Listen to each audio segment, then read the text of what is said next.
Please control, please. Sir, అయిపోయింది last అధ్యక్ష. BJP కూడా డే 1 నుంచి కూడా మోసం చేస్తూనే వస్తుంది అధ్యక్ష. ఆ రోజు మండల్ కమిషన్ పెద్ద ఉద్యమం చేపడితే వీరు కమండల్ పోరాటం స్టార్ట్ చేసి దాన్ని పక్కదో పట్టించారు అధ్యక్ష. ఆ రోజుల నుంచి కూడా బీజేపీ ఈ రోజు కూడా 2021లో అధ్యక్ష మొన్న కేంద్ర మంత్రి గత ప్రభుత్వంలో 2018లో నాటి కేంద్ర మంత్రి హోంమంత్రి రాజ్నాథ్ సింగ్ గారు ఏం హామీ ఇచ్చారు అధ్యక్ష? 2021 జనాభా లెక్కల సేకరణలో బీసీ కులాల వివరాలు కూడా సహకరిస్తామని చెప్పి మాట ఇచ్చి వారు కూడా మోసం చేశారు అధ్యక్ష. అధ్యక్ష వాళ్ళు గతంలో ఏం చేస్తున్నారో ఇప్పుడు బీజేపీ సపోర్ట్ చేస్తామని నాకు ఎందుకు వాళ్ళ మళ్ళీ వడ్డీ గెలుకుడు అధ్యక్ష చేస్తా. అరే ఇప్పుడు కంక్లూడ్ చేయమని చెప్తుంటే అధ్యక్ష నేనేం టర్మ్స్ అండ్ కండిషన్ ఫిక్స్ చేస్తున్నాను కానీ మీ ద్వారా కోరుతా ఉన్న సభ్యుడిని ఇన్నిసార్లు నేను నాకు ఇంటరప్షన్ ఇచ్చే అవకాశం వద్దు నాకు, కానీ వారిని ఖతం చేయమంటే కూడా దానికి ఎట్లా కంటిన్యూ చేసుకుంటారు ఎట్లా సార్?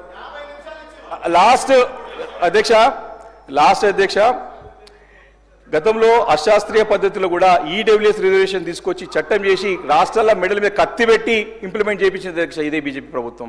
అప్పుడే వీళ్ళు అంటే ఎందుకంటే కాదు అధ్యక్ష, వాళ్ళు పోతే మనకు మోసం చేశారు అధ్యక్ష, మీద మనకి ఇబ్బంది పెడతారు భవిష్యత్తులో. ఇంకోటి అధ్యక్ష ఓబీసీ వర్గీకరణపై జస్టిస్ రోహిణి కమిషన్ నివేదికను కూడా అమలుపరచకుండా ఎంబీసీలకు మోసం చేస్తుంది అధ్యక్ష. కాబట్టి ఈరోజు మనకు పైన పోతే అనుకూలంగా వ్యక్తులు లేరు అధ్యక్ష, మోసం చేసే వ్యక్తులు అసంపూర్ణంగా పోవద్దు. కంప్లీట్ గా మనం యుద్ధం పోతున్నాం కేంద్రం మీద, అన్ని తయారు చేసుకోవాలి.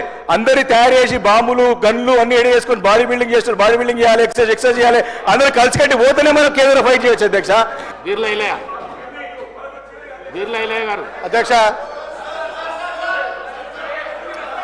ఎంతసేపు అధ్యక్ష? అరే 50 నిమిషాలు ఇచ్చారు అధ్యక్ష. అరే 50 నిమిషాలు ఇచ్చారు అధ్యక్ష. 50 నిమిషాలు మీరు సూచన సలహా ఇవ్వమంటే మీరు శాపనార్థాలు పెడితే ఎట్లా అధ్యక్ష? మీరు బీసీ బిల్లు పాస్ కావాలని చూడాలి కానీ అధ్యక్ష బీసీలకు సంబంధించిన తీర్మానం అంటే వారు పూర్తిగా మజాక్ తీసుకుంటున్నట్టు అధ్యక్ష. గౌరవ సభ్యులు 100 సార్లు కోరుతుంటే కూడా వారు కావచ్చుకొని దీన్ని అనేక రకాలుగా లేని టెంప్టేషన్, నేను రాజకీయ పార్టీల మధ్యన వైషమ్యాలతో సింగిల్ రిజర్వేషన్ ఉండాలని మీరు ఇలా నేను బీజేపీ డెడ్ అగెనిస్ట్ పార్టీ కావచ్చు రాజకీయంగా. ఈ అంశం మీద అందరూ సహకారం తీసుకోవాలని పోతుంటే మీరు మాట్లాడుతున్నారు. మళ్ళీ మీరు ఏం మాట్లాడుతారు? గన్నులతో కొట్లాడేది రాజకీయ నిర్ణయం ద్వారా జరగాలని చెప్తూ ఉంటుంటే మీరు గన్నులు తుపాకులు పట్టుకొని వస్తూ ఉంటారు. అదే అధ్యక్ష కంక్లూడ్ ఇంతసేపు మాట్లాడితే కూడా నేనేం 2-3 సార్లు సలహా చెప్పిన, విజ్ఞప్తి చేసిన, ఇన్నిసార్లు చెప్తుంటే దానికి ఎందుకు ఘర్షణ సార్? దీని మనకు అంటే మనకు ఉద్దేశం లేదన్నట్ట, దీని రావద్దా? అన్ని హర్డిల్స్ అన్ని రకాలు ఎక్కడెక్కడో ఎవరో తీసుకొచ్చి అరే చదువుకున్నటువంటి మేధావులు, ఐఏఎస్ అధికారులు, న్యాయవాదులు అందరూ కలిపి చేసినాం కదా.